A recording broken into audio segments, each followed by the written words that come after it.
Prebrala sem dostikrat, ko sem bila še mlada, Andersenove pravljice. Nekatere so me popolnoma očarale, nekatere so me pa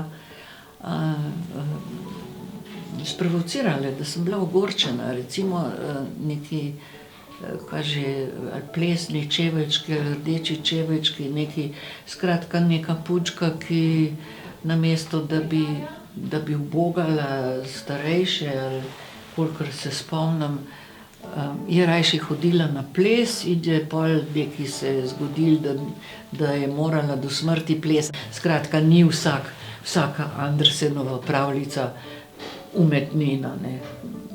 Tukaj je tudi ogromno smeti. Navsezadnje je Andersen tudi pisal za otroke bogatašev, česar jaz nikoli ne bi.